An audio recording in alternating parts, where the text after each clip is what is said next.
அன்பு பேகுருஸ் நேயர்களுக்கு வணக்கம். நம்முடன் இன்று இணைந்திருப்பவர் தேசியவாத சிந்தனை கொண்ட டாக்டர் எஸ்.ஆர். நிரஞ்சன் சார் அவர்கள். சார் வணக்கம் சார். உங்களை வரவேற்பதில் பெருமிதம் அடைகிறோம். வணக்கம். ஜெய்ஹிந்த். தமிழக அரசியல்ல நேற்று ஒரு சின்ன சலசலப்பு ஏற்பட்டிருக்கு.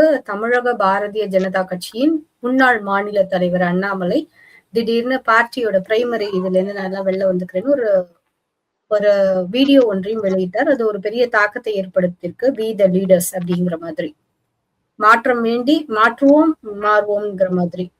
சோ இதை நீங்க எப்படி பாக்குறீங்க? அவர் என்ன பண்ணணும்னு நினைக்கிறாருன்னு நினைக்கிறீங்க சார்? முதல் கட்டமாக திரு அண்ணாமலை அவர்களுக்கு வாழ்த்துக்கள். தனி கட்சி தொடங்குவதற்கு அவர் தனி கட்சி தொடங்கி களம் காண நேரிட்டு அவர் களத்தில் நின்று அவரால் அவர் கட்சியும் அவரும் மக்களால் ஏற்றுக்கொண்டால் நல்லது. அதுல எனக்கு மாற்று கருத்து இல்லை ஜனநாயக ரீதியில். ஆனா எனக்கு மாற்று கருத்து இருப்பது, அவர் நேத்து பேசின சில விஷயங்களில் எனக்கு சில முரண்கள் தெரிந்தன. அதில் சில எனக்கு கேள்விகள் எழும்பின. அதை நான் வெளிப்படையா பேசணும்னு நினைக்கிறேன். உங்க மீடியா மூலமாக நான் தெரிவித்துக் கொள்ள வேண்டியது, பிஜேபி ஈகோ சிஸ்டமை சேர்ந்த, இன்னும் சொல்ல போனா right wing ecosystem, right wing சேனல்கள், அதாவது தேசியவாத சிந்தனை கொண்ட சேனல்கள் என்று அழைக்கப்படும் சில சேனல்களை என்னோட கருத்துக்களை ஏற்றுக்கொள்ளாமல் என்னை புறக்கணிக்கிறார்கள். அப்போ இவர்களுக்கும் மற்ற சிந்தனை கொண்ட கட்சிகளுக்கும் என்ன வித்தியாசம்? பார்ட்டி ஆஃப் டிஃபரன்ஸ் அப்படின்னு சொல்லிக்கிறாங்க. ஏன்னா அவங்களோட அரசியல் தேவைகளுக்காக என்ன புறக்கணிச்சாங்கடான்னா, I can understand their compulsion. I don't blame them. அவர்களை நான் தவறு சொல்ல விரும்பல. அடுத்த கட்டமாக நான் முதல் கேள்வி நான் எழுப்புறது, திரு அண்ணாமலைகள் வி த லீடர்ஸ் என்ற ஒரு மூவ்மெண்ட்டை ஸ்டார்ட் பண்ணியிருக்காரு. நல்ல மூவ்மெண்ட், நல்ல கொள்கை, நல்ல கோட்பாடு, நல்ல சிந்தனை. ஸோ இந்த வி த லீடர்ஸ்ல அவர் இதுக்கு முன்னாடி 5000 தலைவர்களை பாஜகவில் உருவாக்குவேன் அப்படின்னு சொல்லிட்டு ஒரு இது சொன்னார். அதாவது அவர் பிரசிடென்டா, மாநில தலைவரா பொறுப்பேற்றப்போ எத்தனை தலைவர்களை ஏற்படுத்தினாரு? தமிழ்நாட்டுல தலைவர்களே கண்டுபிடிக்க முடியலையோ அடுத்த தலைமுறையில? சரி, அது போட்டோம், அதை விட்டுருங்க. எனக்கு அதுக்கு என்ன, அதுக்கு அவர் பதில் சொல்லிடுவார், எனக்கு மேலிடம் எனக்கு அனுமதி கொடுக்கல, எனக்கு ஃப்ரீ ஹேண்ட் கொடுக்கலன்னு அவர் சொல்லிடுவார். சரி, இப்ப ஃப்ரீ ஹேண்ட், இப்போ இவர் தான் தலைவர். அவரே திரும்பி என்ன சொல்றாரு, ஒரு லீடரை சுத்தி கல்ட்டு வளரக்கூடாது, ஒரு லீடரை சுத்தி ஒரு கட்டமைப்பு இருக்கக்கூடாது அப்படின்றாரு. அந்த லீடரை மையப்படுத்தி அரசியல் நடத்தக்கூடாது. சரி, லீடரை மையப்படுத்தி அரசியல் நடத்தல, சரி இவரை மையப்படுத்தி ஏன் எல்லா போஸ்டும் வருது, இவரை மையப்படுத்தி ஏன் எல்லாரும் பேசுறாங்க? அப்போ இவர் கல்ட் இல்லையா? இவருக்கு அரசியலுக்கு அப்பாற்பட்டவரா? மோகன்தாஸ் கரம்சந்த் காந்தி போல், இல்ல ஒரு MS கோல்வால்கர் போல், இல்ல நம்ம மாடர்ன் டைம்ஸ்ல இருந்த, இப்பொழுதும் ஒரு 10-15 ஆண்டுகளுக்கு முன்னாடி காலம் சென்ற திரு பாலாசாஹிப் டாக்கரே போல் கட்சியை நான் நிறுவுவேன், கட்சி ஒழுங்காக செயல்படுகிறதா என்று பார்ப்பேன், ஆனால் பதவிகளை நான் விரும்ப மாட்டேன் என்ற ஒரு நிலையை அண்ணாமலை எடுப்பாரா? நான் ஒரு கட்டமைப்பை உருவாக்குவேன், அதிலிருந்து தேர்ந்தெடுக்கப்பட்டவர்கள் அவர்கள் தேர்தலை சந்திப்பார்கள், களமாடுவார்கள். நான் ஒரு சிங்கம் அல்ல. A single lion is useless. Lion lives as a pride அப்படின்வாங்க. அது ஒரு கும்பலா இருக்கும் போதுதான் அது புலிதான் சிங்கிளா இருக்கும். சிங்க கூட்டம் தான் சொல்லுவாங்க. புலி சிங்கிளா இருந்து பார்த்திருக்கீங்க. இது தனியா இருக்கிற சிங்கம் எத்தனை நாள் சோபிக்கும்? சோ இவர் பல்வேறு சிங்கங்களை உற்பத்தி செய்ய போகிறாரா? இந்த சிங்கம் அந்த சிங்கங்களை அந்த வாண்டேஜ் பாயிண்ட்ல இருந்து உட்கார்ந்துட்டு மேற்பார்வை இடக்கூடிய ஒரு சிங்கமாக இருக்க போகிறதா? இல்ல இதுவும் இந்த சிங்கமும் அரசியல் களம் காண போகிறதா? அப்படி அரசியல் களம் கண்டால் இவர் பதவிக்காக அரசியல் களம் கண்ட நபராகத்தான் கருதப்படுவார். இவரும் கல்ட்டுக்காகத்தான், இவரை சுத்தி ஒரு கல்ட்டை கட்டமைப்பதற்காக தான் இவர் பிஜேபி விட்டு வந்ததாக கருதப்படுவார். ஒண்ணு இல்ல பாலாசாஹிப் டாக்கரே மாதிரி ஒரு டெசிஷன் எடுக்கட்டும், இல்ல மோகன் பாகவத் மாதிரி ஒரு டெசிஷன் எடுக்கட்டும். நான் ஒரு ஆர்கனைசேஷன் தமிழ்நாட்டுக்கென்றே மண் சார்ந்த இந்த நாடு சார்ந்த ஒரு சிந்தனை கொண்ட ஒரு சமுதாயத்தை உருவாக்குவேன் ஒரு கட்டமைப்பை உருவாக்கட்டும். தேவ திருமகனார் போல அவர் கூட தேர்தலில் நின்று எம்பி ஆனவர் தான் அவரு. அவரும் கட்சி வச்சிருந்தாரு, ஃபார்வர்ட் பிளாக் கட்சி. ஆனா அவரோட சிந்தனை வந்து நேர்கொண்ட பார்வை இருந்த ஒரு சிந்தனை, தெளிவான சிந்தனை, நேர்மையான ஒரு கண்ணோட்டம் அவர்கிட்ட இருந்தது. இவர்கிட்ட இல்லைன்னு சொல்ல வரல, அவரோட இவரை ஒப்பிட முடியாத ஒரு காலகட்டம் அப்படின்னு சொல்றேன் நான்.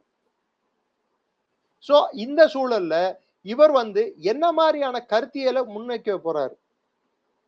29ல நான் தேர்தலை சந்திப்பேன், 31ல நான் தேர்தலை சந்திப்பேன் அப்படின்னாரு. சரி, இவர் தேர்தலை சந்திப்பது இவர் ஆல்ரெடி தயாரா இருந்தா இவருக்கு வந்து கட்டமைப்பு ஏற்படுத்துறதுக்கு காலமாகலாம். ஆனா இவரே ஒரு தனிப்பெரும் சக்தியாக திகழும் போது இப்ப வடக்குரிய அட்லீஸ்ட் 5 தொகுதிகளையாவது இடைத்தேர்தல் வரப்போகுது எனக்கு தெரிஞ்சு. தமிழக முதல்வர் அவர் ரிசைன் பண்ண திருச்சி தொகுதி பிளஸ் அதிமுக அந்த தொகுதிகளில் வருதோ இல்லையோ திருச்சியில வரப்போகிறது. திரு அண்ணாமலை அவர்கள் பாஜகவில் இருந்து வெளிவந்த பிற்பாடு அவர் அதிமுக சப்போர்ட் தேவையில்லை, அவருக்கு பாஜக சப்போர்ட் தேவையில்லை, திமுக கிட்ட எதிர்பார்க்க வேண்டிய எந்த அவசியமும் இல்லை, தனியாக களம் காணட்டும், இது இவர் வந்து களமாடும் சிங்கம் என்று நிரூபிக்கட்டும் திருச்சியில். திரு எம்ஜிஆர் அவர்கள் 1972 அவர் பார்ட்டி தொடங்கின பிற்பாடு அவர் சந்தித்த முதல் தேர்தல் வந்து திண்டுக்கல் இடைத்தேர்தல் நினைக்கிறேன். அதுல அவர் களம் கண்டார், அதிமுக வெற்றியும் கண்டது. 77 ஆட்சி பிடிக்கிறதுக்கு முன்னாடியே திண்டுக்கல் இடைத்தேர்தல்ல வந்து அது டர்னிங் பாயிண்டா மாறிச்சு தமிழ்நாட்டுக்கு. அதுபோல் திரு அண்ணாமலை அவர்கள் களம் காண தயாரா? இவருதான் 20 லட்சம் ஃபாலோவர்ஸ் இருக்காங்களா மேடம்? 20 லட்சம் ஃபாலோவர்ஸ் இருக்காங்க, தொண்டர் கூட்டம் இருக்கு, தொண்டர் படை இருக்கு, ஏர்போர்ட். 20 லட்சம் போதுங்கிறீங்களா சார் நீங்க ஆட்சி அமைக்க? அது போதுமா போதாதோ, அட்லீஸ்ட் ஒரு தொகுதி ஜெயிக்கிறதுக்கான ஒரு கட்டமைப்பு இருக்குன்னு சொல்லி எல்லாமே அர்த்தம். அது ஒரு தொகுதியா ஜெயிக்கலாம், நீங்க திருச்சி தானே, ஒரு தொகுதியா ஜெயிக்கலாம் இல்ல. நான் மொத்த 234 ஜெயிக்கிறதுக்கு அவருக்கு டைம் ஆகும், நான் ஒத்துக்கிறேன். முதல்ல இவரோட அரசியல் சிந்தனை என்ன? வீத லீடர்ஸ் மூலமாக மக்களே எனக்கு வந்து 30,000 பேர் இருந்தாலும் இதற்கு பத்தாது, 39 எம்பிக்களும் பத்தாது, ஒரு முதல்வரும் பத்தாது, மந்திரிகளும் பத்தாது, யாருமே பத்தாட்டி திரும்பி யார் தான் பத்துவாங்க சொல்லுங்க? சிஸ்டம்ல இப்ப இருக்கக்கூடிய சிஸ்டம்ல 30,000 பஞ்சாயத்து தலைவர்கள், 234 எம்பிக்கள், அது இல்லாம 234 எம்எல்ஏக்கள், 39 எம்பிக்கள், அட்லீஸ்ட் 30க்கும் மேற்பட்ட மந்திரிகள், ஒரு முதல்வர், இவங்க எல்லாம் வந்து பத்தாது, மொத்தமா வந்து மாற்றம் வேண்டும் என்று சொல்லக்கூடிய இவர் மட்டும் ஏன் தேர்தலை திரும்பி சந்திக்கிறார்? இதுதான் பத்தாது இல்ல, சந்திக்காமலே இருக்கலாம் இல்ல. there is a dichotomy, முரண், பேச்சில் முரண் இருக்கிறது. நெக்ஸ்ட், சரி, அண்ணாமலை வந்து அவர் பதவியை ராஜினாமா செய்து ஐபிஎஸ் என்ற ஒரு பொறுப்பில் இருந்து அந்த அங்கீகாரத்திலிருந்து எஸ்பி என்ற ஒரு பதவியை ராஜினாமா செய்து அவர் உடுப்பை திறந்து வெள்ளை ஆடையை போத்தி கொண்டு, அதாவது வெள்ளை சட்டை, வெள்ளை வேட்டி, இன்னும் என்ன சொல்ல போனா கர வேட்டி கட்டிக்கொண்டு அவர் வந்து அரசியலில் குதித்து சேவைகள் செய்வதற்காக வந்து விட்டார் அப்படின்னு சொல்லிட்டு சொன்னாங்க. நல்லது. அவர் நேத்து சொன்ன ஒரு பாயிண்ட்ல ஒண்ணு மிஸ், எல்லாரும் பார்த்தாங்களா பார்க்கலையா எனக்கு தெரியல. எனக்கு வந்து திரு சூப்பர் ஸ்டார் ரஜினிகாந்த் அவர்கள் இடமிருந்தும் எனக்கு அழைப்பு வந்தது, பிஎல் சந்தோஷிடமிருந்தும் அழைப்பு வந்தது. நான் திரும்பி அவர் ரஜினி அவர்களிடம் நான் சொல்லிவிட்டேன், நான் பிஎல் சந்தோஷிடமிருந்து முதல்ல அழைப்பு வந்ததால் அங்க செல்கிறேன். ஏன் அங்க சென்றாருன்னா, ரஜினி வந்து பார்ட்டியை வந்து ஆரம்பிக்கிற கட்டத்துல தான் இருந்தாரு, கட்டமைக்கிற கட்டத்துல கூட இல்ல. பண்ணலாமா வேணாமா, போலாமா போ வேணாமா, வேணுமா வேணாமா, இந்த சூழல் தான் இருந்தது. there was no organization structure. Party பேர் கூட முடிவு பண்ணல. அது பர்ஃபெக்ட் லான்ச் பேடா இருக்குமான்னு கேட்டா இல்ல. ஆனா ஆல்ரெடி கட்டமைப்பு இருக்கிற கட்சி, நாடாளும் கட்சி, பல்வேறு மாநிலங்களை கட்டுப்படுத்தி கொண்டு இருக்கும் கட்சி, அந்த கட்சியில போனா ஈஸி லான்ச் பேட். எடுத்த உடனே கிரிக்கெட்டரை போயிட்டு பிரிஸ்பேன்லயோ இல்ல பெர்த்லயோ இல்ல டர்பன்லயோ இல்ல லார்ட்ஸ்ல இல்ல ஹெட்டிங்லியோ வந்து நீங்க அந்த சீமிங் பவுன்சிங் விக்கெட்ஸ் ஆட சொன்னீங்கன்னு வச்சுக்கோங்க, இந்தியன் பிட்ச்ல ரஞ்சில 300 அடிச்சவங்க கூட அங்க போய் திணறது உண்டு. நீங்க டெண்டுல்கரா சோபிக்கணும்னா டெண்டுல்கர் வந்து எங்கெல்லாம் ப்ரூவ் பண்ணிருக்காரு அவர்னு சொல்லி பார்க்கணும். சோ இவர் வந்து கர்நாடகால இவர் தேர்தலுக்கு இவரை ஒரு பொறுப்பு கொடுத்தாங்க திரு அண்ணாமலை அவர்களுக்கு. அந்த பொறுப்பில் அண்ணாமலை என்ன செய்து காட்டினார்? அதே பொறுப்பு தான் சசிகாந்த் செந்தில் அவர்களுக்கும் கொடுக்கப்பட்டது காங்கிரஸ் தரப்பில் இருந்து. 2 பேரும் பேட்ச்மேட்ஸ். அவர் ஐஏஎஸ், இவர் ஐபிஎஸ். சசிகாந்த் செந்தில் கர்நாடகாவுக்கு காங்கிரஸுக்கு, அதாவது அந்த எலெக்ஷனேரிங் டீமுக்கு வந்து அவர் அங்க அப்பாயிண்ட் பண்ணப்போ சசிகாந்த் செந்தில் டெலிவர்ட். அதுக்கப்புறம் அவர் இப்போ நாடாளுமன்ற உறுப்பினர் ஆனார். இவரோட இன்னொரு பேட்ச்மேட் திரு அருண்ராஜ் அவர்கள் எம்எல்ஏவா இன்னைக்கு இருக்கிறாரு, மந்திரியாவும் ஆயிருக்காரு. அவரக்குறிச்சியிலேயே இவரோட தொகுதியை இவர் வந்து தக்க வைத்துக் கொள்ளவில்லை. கோயம்புத்தூரிலேயே இவரோட தொகுதியை இவர் தக்க வைத்துக் கொள்ளவில்லை. 11% இவர் பிஜேபி வாக்குகளை உயர்த்தினார் என்று சொல்கிறார். இந்த 18% 2014 திரு பொன் ராதாகிருஷ்ணன் இருக்கும் போதே பிஜேபி கூட்டணி அடைந்த சதவீதம். அப்பொழுது பொன் ராதாகிருஷ்ணன் அவர்களே ஒரு எம்பி பதவியாவது ஜெயித்தார். கன்னியாகுமரி எம்பி தொகுதியை ஜெயித்தார்.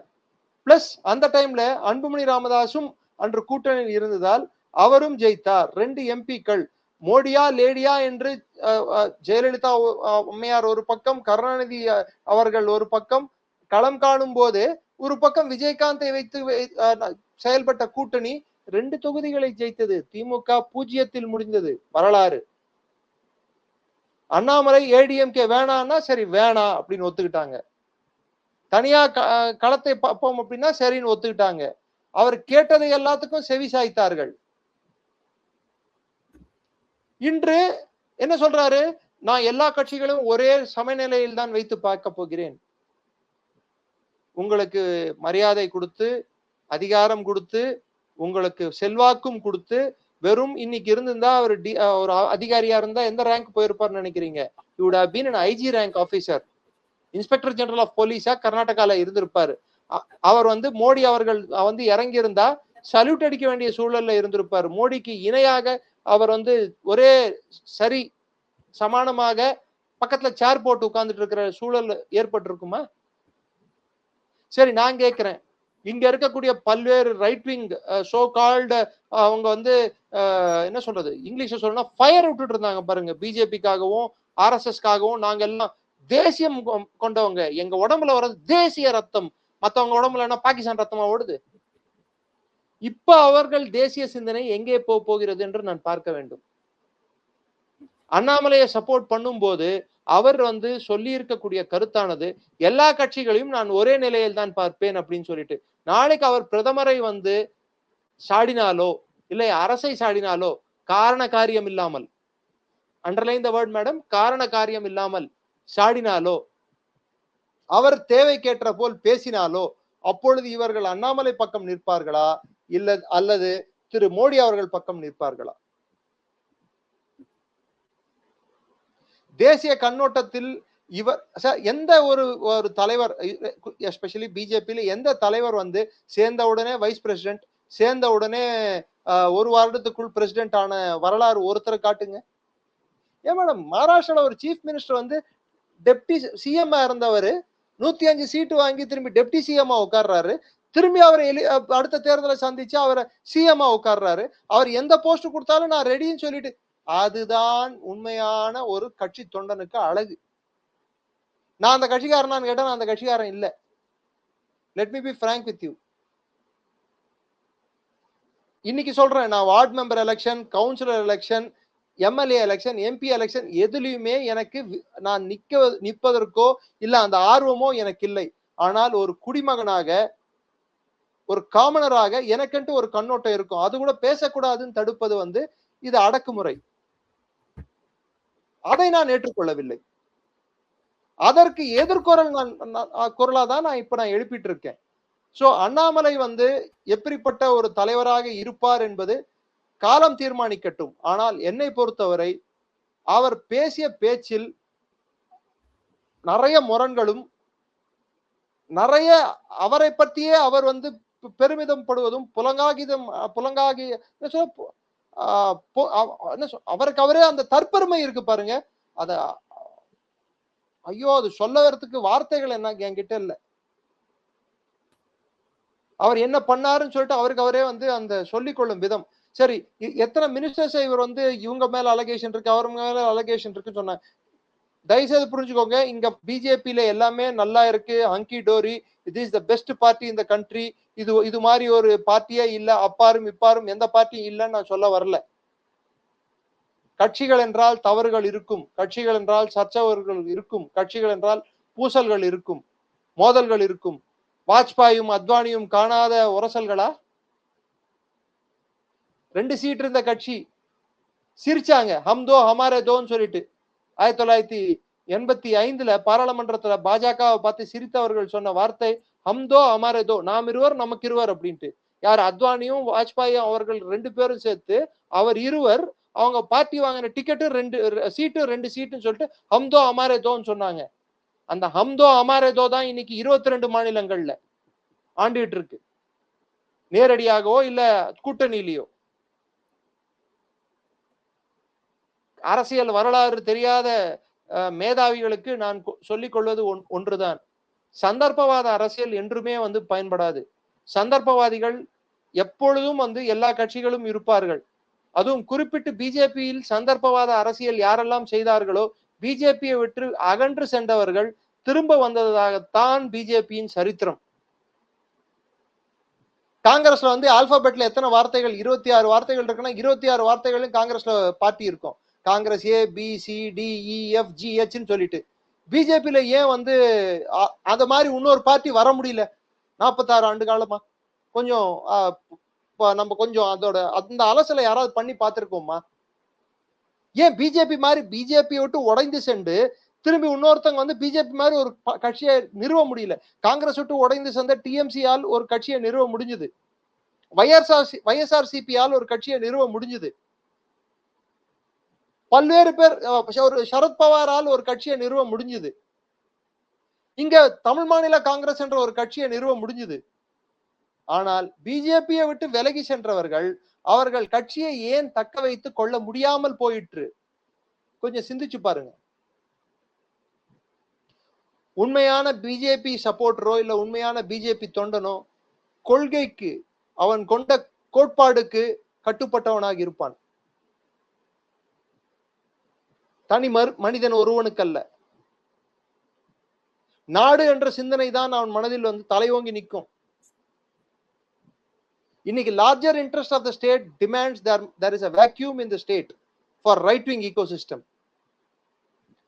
ஆப்பர்ச்சுனிஸ்டிக்கா அந்த ரைட் விங் ecosystem, அந்த தேசியவாத சிந்தனை கொண்ட ஒரு கட்சிக்கு இங்கு தமிழ்நாட்டில் தேவை இருப்பதால் அந்த வெற்றிடத்தை என்னால் நிரப்ப முடியும்னு சொல்லிட்டு இவர் அவர் சிந்திக்கிறார் என்றால் வாழ்த்துக்கள்.